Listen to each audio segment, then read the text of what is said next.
And Carolyn Egan, who will be joining us shortly, she's just upstairs, is the president of the United Steelworkers Area Council and co-chair of the Good Jobs for All Coalition. She is co-chair of the Green Jobs for All subcommittee within that coalition and has mobilized steelworkers to take part in climate justice demonstrations in Quebec City and Toronto. And I'd also like to mention that Carolyn and Steelworkers Toronto have been very supportive in the No Line 9 campaign over the last few years. All right, well, thank you very much, and apologizing very much for missing the earlier presentations. It meant no disrespect at all. I'm a rank and file activist with the Steelworkers, and my local was meeting in another part of the hall. So I want to bring you greetings from our union, United Steelworkers here in Toronto, and 14,000 members that we represent here. And firstly, I want to say I know there are differences in the trade union movement. I know there have been differences between the trade union movement and environmentalists in times past, but hopefully those are times past. And I want to start by saying that I strongly support Linda McQuaig's comments that got her into so much trouble. And what she said, I'm sure most of you know it, but a lot of people recognize that a lot of the oil sands oil may need to stay in the ground if we're going to meet our climate change targets. There was quite an uproar about those comments. But I think that anyone looking at the situation that we are experiencing and would come to that same conclusion. And putting an end to the destruction of the planet and the winning of a world of climate justice is absolutely critical in these times. It's a major struggle of the times in which we live. And I believe that will require a radical transformation of our society and our relationship to the earth.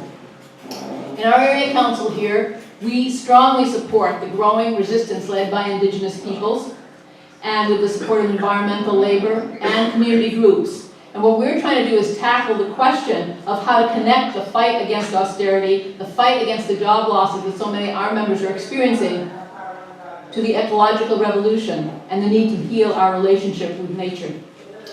Our members in Toronto, and this was the same many other places across this country, keenly felt the effects of the economic crisis and the job loss that followed. Most in this city are racialized men and women representing the diversity of our community. And with the huge job losses, I think we all understand that the extractive industries are using people's desperation to promote their projects, and an industry that in my mind is the least efficient in creating jobs and the most efficient at destroying the planet on which all our jobs actually depend. We see so many flowing out, or we did, now times have changed, to Alberta looking for work because they were losing their homes, their marriages were breaking up, they lose their livelihood. So we believe clearly that a strong commitment to combating climate change and replacing exploitative industries with sustainable jobs needs to be part of the partnerships that we are in the process of developing. While the tar sands are promoted on the basis of jobs, pitting workers against the planet, we are trying to build a movement against austerity, linking labor with climate justice. And this is critical in my mind.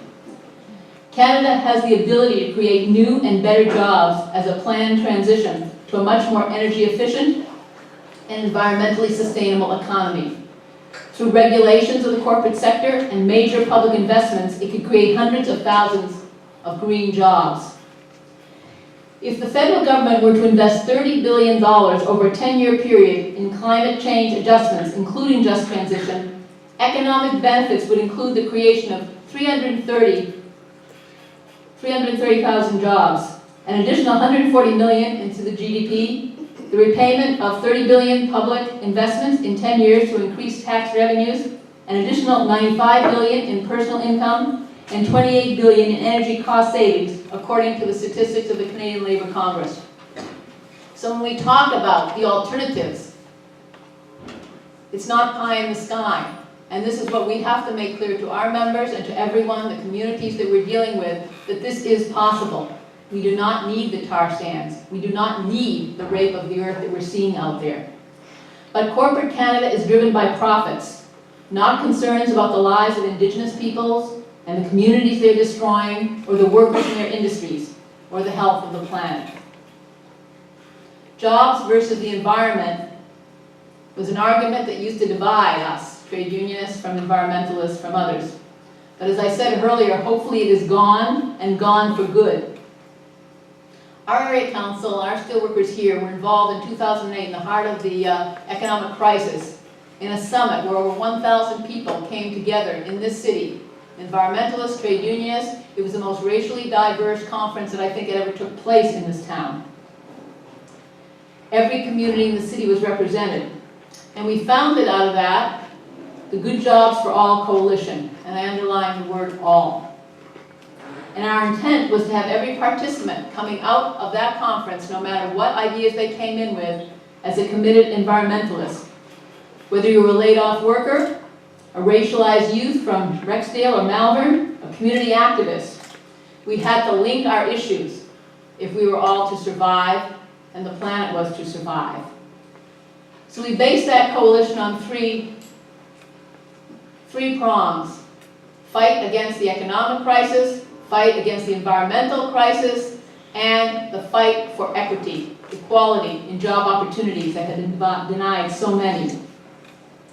We're a very long way here from northern Alberta, but we bring our solidarity to those much closer, fighting for a sustainable world.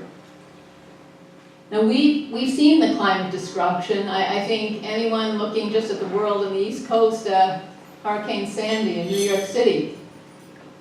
And if you remember the climate march, 400,000 a year ago in New York City, not even a year ago, trade unions of all sorts participated in that because they saw the devastation that climate change brings. You can look back at Katrina. There are examples all over the world. Trade unionists joined those 400,000. They were part of organizing those 400,000 because they cut through the argument it's jobs versus the environment. As people have been saying, there are no jobs on a dead planet. And we joined here, the 25,000 who marched in Quebec City earlier this winter, the 10,000 who marched in Toronto. And we want to bring concrete alternatives to our members and members of the communities in which we live. And I'm not going to go into great detail, but we're fighting very hard to have what we call community benefits, a network we set up pushing Metrolinx, which is in charge of the big transit development going on in the GTA, that there's got to be decent jobs for racialized youth from the affected communities. And when we bring together youth, laid-off workers, as I say, community activists, etc., we cannot have decent jobs in this world, in this era, without making them green jobs. And we want to stop the understanding that the only way you can get a well-paid job in this country anymore is in the resource extraction industry, which drove so many in this city, Newfoundland, other areas of the country, out to the tar sands. We're in a fight to create good green jobs.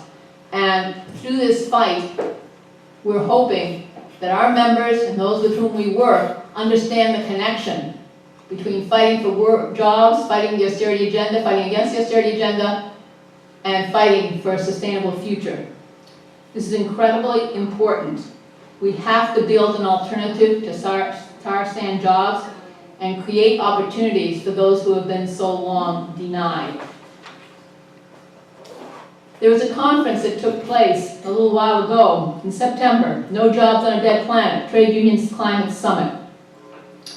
It was a labor conference that took place in Paris 80 days prior to the United Nations climate meeting, COP21. Union members from across the globe came together, from the Solomon Islands, from Bangladesh, from India, the Philippines, Brazil, the United States, Canada, many more. And there was an urgency to the discussions they were having, recognizing the natural disasters that had been devastating the lives of working people and the poor because of climate change. And they're trying to put the needs of working people on the agenda.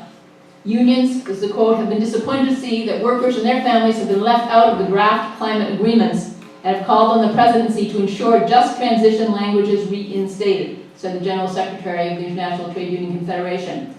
We see the wars, we see the refugee crisis, the ongoing attacks of corporations and governments to the austerity agenda, and these are making the lives of ordinary people more and more desperate.